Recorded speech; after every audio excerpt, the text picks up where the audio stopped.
Okie dokie, we have the Intolerable Acts now. So obviously that's your title, and this is the last section in the chapter called the Events Leading to Independence. So we'll be moving on after this chapter to a new chapter. Anyway, as we know, this is based on ushistory.org, presented by me, and today is 2/22/16, and I'm in Indiana, and I miss you already. Well, I missed you yesterday too, but I really miss you today because I'm used to being with you. Anyway, I know you're being good. I know that you know you're not supposed to copy every single word from this presentation. I want you to work on writing summaries of what's important, because that's not the whole idea behind Cornell notes, is to write summaries, not to copy down everything that you read. Okay? Alrighty, let's get to it. And don't forget, oh, I'm sorry, after you do this, I want you to finish Cornell Notes number 1. Now, if you finish that, start on 2. You know you need to do 5 of them.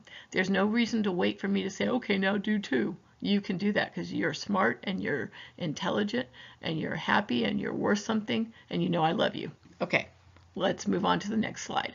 The next slide is going to be about how Britain responds to the Boston Tea Party, or tea parties. Well, Britain's response was this: enough is enough.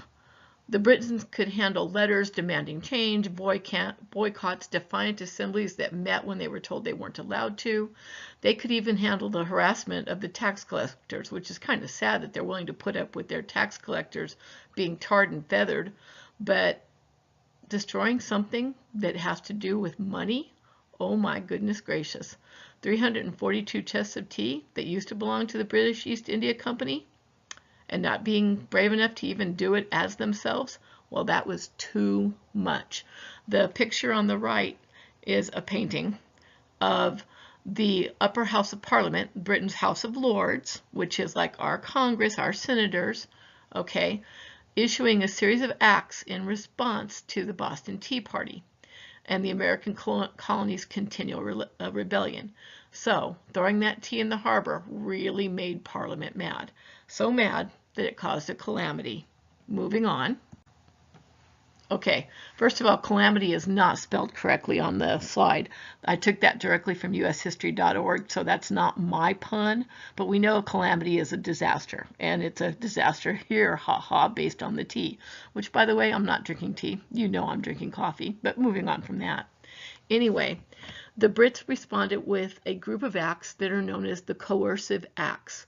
Now, I know this is called the Intolerable Acts, but we're not there yet. We're starting with the Coercive Acts. And remember, the word to coerce is to strongly force someone to do something they don't want to do. So the 7 parts to the Coercive Acts are: first, Boston Harbor was closed. The people of Boston were told they couldn't trade until they paid for the tea. The only thing that the British did allow was firewood and food, because those are basic necessities to life, and the British weren't that cruel. I mean, remember, the colonists are their people too. So they did allow firewood and food through, but nothing else. Town meetings were not permitted, so no assemblies, no meetings, okay? Which is why we're going to have some secret meetings coming up. But right now, no public meetings are permitted. The royal governor was given more power, which great, we already had enough, and there was a new royal governor appointed. And to make matters worse, that new royal governor was the British Forces in America commander, General Gage. So the British Parliament, not we, the British Parliament put a royal governor in charge who was actually a military official. That's part of the martial law that I was talking about. Martial law is when the military takes over and becomes the police, basically.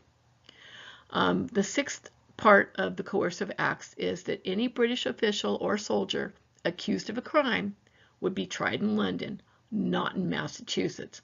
So there's not going to be the opportunity for anyone to speak out against them.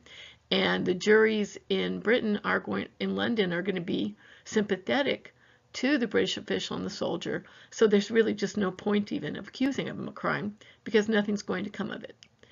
And then finally, the military was allowed greater freedom to live in people's private homes. So to walk in and just take over your house. All right. So those are the 7 parts to the Coercive Acts. You need to know these things. Moving on from that, they're going to actually proclaim another act that's not part of the Coercive Acts. So let's talk about that. Then the other act that was put out at this time after the Boston Tea Party is the Quebec Act. Remember that Quebec is in Canada, and it's a colony. It's a British colony. But what happened was the British government allowed Quebec to become an official Catholic colony. And that's even really surprising considering England is Anglican. But they're going to allow them to be a Catholic colony because if you remember, Quebec was settled by the French, so they're really a Catholic colony anyway, but they give them the official right to be Catholic. Also, the colony of Quebec, which is above that Ohio Valley that the colonists really wanted to settle, that they won in the French Indian War, but they're not allowed to touch, would be run by a government-appointed council, not an elected council. Think how that must have made the colonists feel. They're not being allowed to meet in town meetings. They hold elections. Well, here, they're being told no, there'll be no elections. Sounds very much kind of like the French laws, kind of like an absolute monarchy. Well, we don't like that. So the American colonists are furious because they're allowing the French in Quebec to have the colony, even though it's an English colony. Don't forget, it's now an English colony, but they're allowing it to hold on to its French Catholic culture. The Americans wanted that land. It was valuable fur trapping land. And even worse than that, remember that 12 of the 13 colonies are Protestant colonies and became Protestant colonies, well, 11 of the 13, in order to get away from the Catholic Church. Okay, even though Maryland's Catholic, they don't count that much. They're not that big a force in the colonies when it comes to politics. So we have yet another act that's like a slap in the colonists' face. When you add the Coercive Acts to the Quebec Act, that's where you get the Intolerable Acts. The Intolerable Acts, that name was brought up by the colonists. So the colonists say that the Boston Port Act, which is the act you already heard about in the first slide, but these are the ones in particular. The act that says you can't do any trade other than firewood and food, that act, then the Massachusetts Government Act, which is the act that puts the royal governor in charge, who is the military man, General Gage, and who gives them more control at regulating the government in Massachusetts Bay, in the New England colonies. The Massachusetts colony is part of the Coercive Acts.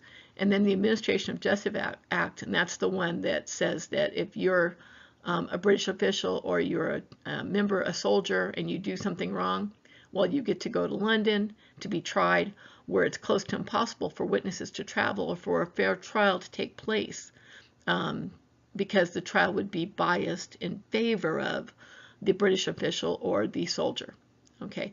Finally, those three things, which remember, those are the Coercive Acts, add that, the Quebec Act, which I just told you about, and you have the Intolerable Acts.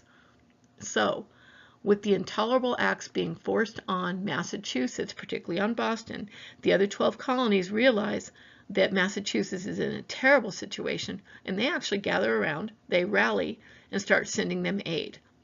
The other 12 also realize they could be next, that if the British Parliament can be so cruel to Massachusetts, what's going to stop them from being so cruel to them?